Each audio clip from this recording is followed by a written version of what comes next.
You're not even black. You're Puerto Rican.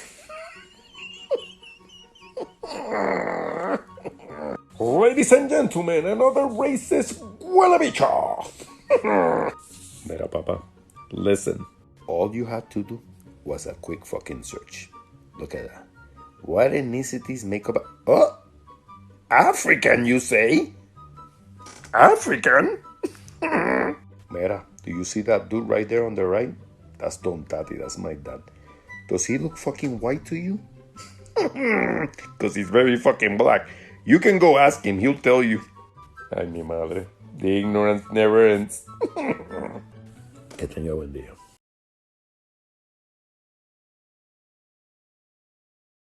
This is one of the darkest things I've ever read in history, and it's about Columbus meeting the natives. In his letters, he writes, "They are very simple and honest and exceedingly liberal with all they have, none of them refusing anything he may possess when he is asked for it. They exhibit great love towards all others in preference to themselves." He says, "They are the best people in the world and above all the gentlest, without knowledge of what is evil, nor do they murder or steal. They love their neighbors as themselves, and they have the sweetest talk in the world, always laughing."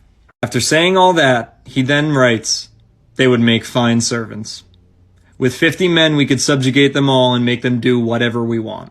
Is that not the most brutal thing you've ever heard? Like, I just don't understand how we got to that point. And those are the figures. You probably can't see it quite well from where you're seated, but those are the ugly children in the front of the classroom here, with Uncle Sam being sort of the person that's putting the classroom into order. The United States spoke of it as expanding democracy. That was the way in which they couched what they were up to. But in many ways, it was very racially charged. It was about how do we conquer other lands and other peoples for purposes of U.S. global economic interests. And so this cartoon, which is entitled "School Begins," is a way of sort of conveying the lessons that Uncle Sam learned. And the blackboard in the back of the classroom really talks about this idea that the consent of the government is fine, but not when it comes to people like this, right? And so you see also in this classroom setting an African American depicted there on the left-hand side, washing the window. The Asian is outside of the classroom. This is a signal that this is someone who is uneducable. And the Native American is there with a book upside down. The major newspapers were running political cartoons of this type. This is the Cincinnati Post. And so the line of sort of infantile-like, ugly figures represent Puerto Rico, Cuba, the Philippines. Again, the classroom setting, the United States really acting as, right, the person that was going to be leading the class.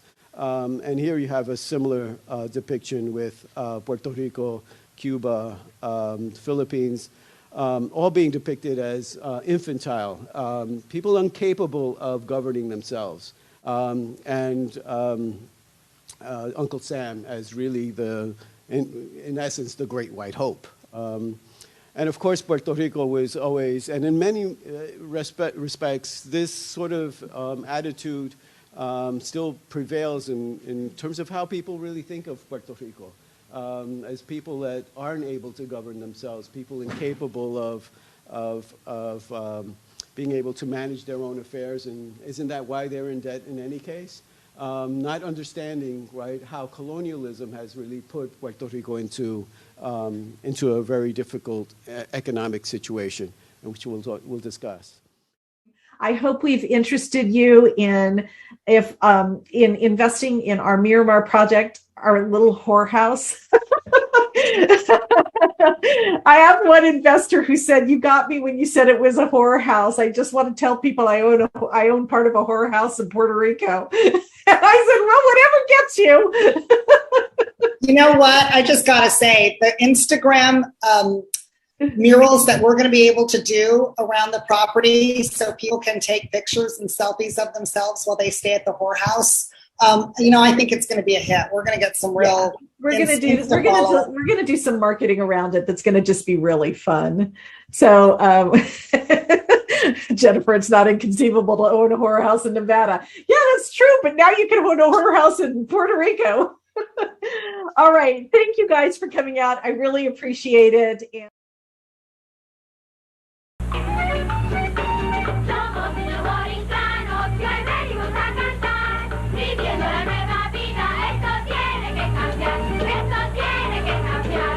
tensions are rising in Puerto Rico. It's not your beach. It's not your beach. It's not your beach. It's not your island. By law, all beaches in Puerto Rico are public, but a group of Puerto Ricans say they were trying to set up to play on the beach, and this man sat in the middle to keep them from doing that. The man and his wife said they own a house over here, and they did not want the Puerto Ricans to play on this part of the beach. This is what the wife told the person who was recording. And this is how Puerto Ricans are responding. They're inviting everyone to a huge party at that part of the beach on Saturday. They even made a flyer with the statue of the Spanish colonizer that they tried to take down the other day. And that's just the beginning. They want to do something similar in Dorado, the town that Logan Paul moved to. Because in Dorado, there are huge mansions close to the water, and Puerto Ricans say they've put up barriers to make it harder for the public to get to the beach.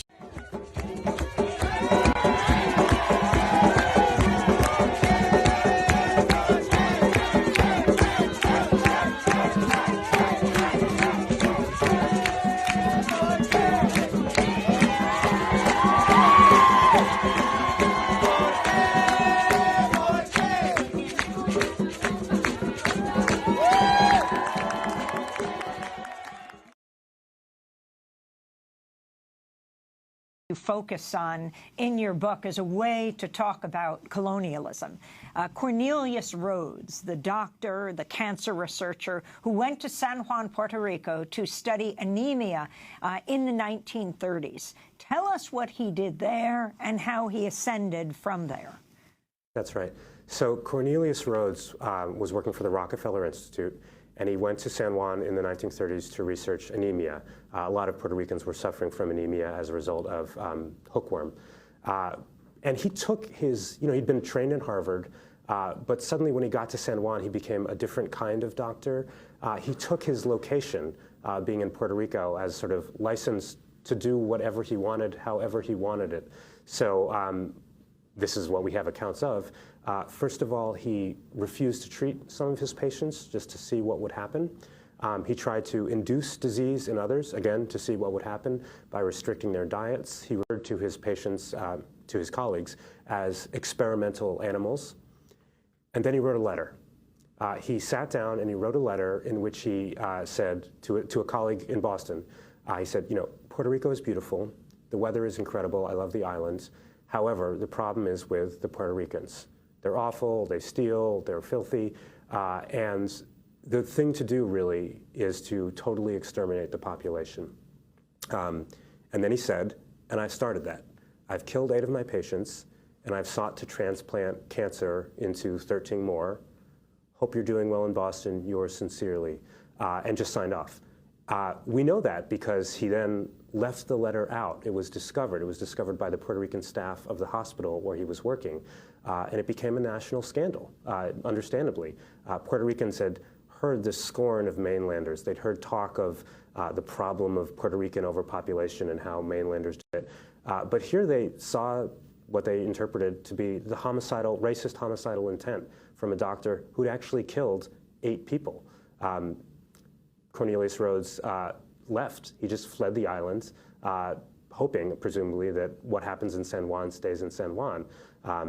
The government did an investigation. It uncovered another letter, which the governor deemed worse than the first.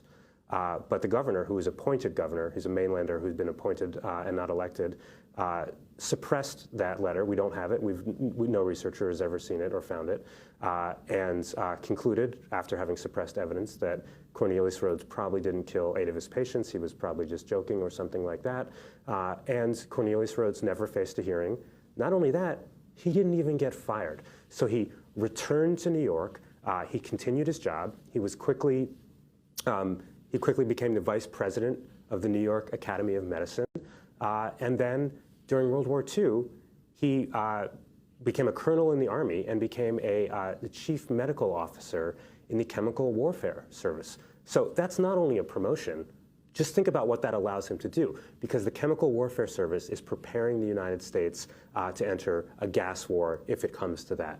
So in order to do that, it tests out all kinds of poison gas, first on animals, goats are preferred, but ultimately on human subjects, on uniformed men who are, without a lot of informed consent, either having mustard agents applied to their skin to see how their skin blisters, are put in gas chambers with gas masks to see how long they can stay in there. They're locked in there until they falter.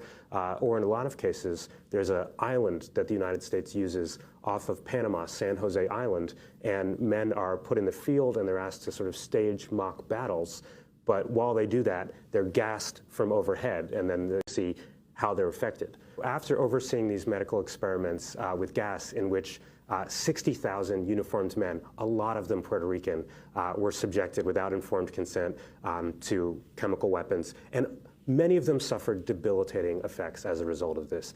Emphysema, eye damage, genital scarring, psychological damage. Some of these men were really harmed by this. Nevertheless, that also didn't impede him, and in fact, some of that work with chemical agents alerted him, as well as some other doctors, to the possibility that mustard agents could be used to treat cancer. Cornelius Rhoads took some of the surplus stock of U.S. Chemical weapons after the war and became the first director of the Sloan Kettering Institute, and then used his position to sort of launch the turn to chemotherapy and tried chemical after chemical after chemical out on fighting cancer. The incredible thing is that within the U.S. medical community, that's what he was remembered for. He appeared on the cover of Time magazine. There was an award given by the American Association of Cancer Research after Cornelius Rhoads, and that award was given for more than 20 years before a Puerto Rican cancer researcher pointed out to the AACR, you know the guy after whom this award is named, the hero Cornelius Rhoads, you know what he did in Puerto Rico? And it had been 23 years. The informational segregation had been so extraordinary that it had been 23 years before the mainland medical community realized that the guy that they'd been enthusiastically celebrating had at least said in a letter that he'd killed 8 of his patients. The medical community has now gotten the memo, and there's been, the award has been changed, and now there's an understanding of his dual legacy. But what's extraordinary to me is just how long he got away with it, just how long he was able, and how many Puerto Ricans he was able to experiment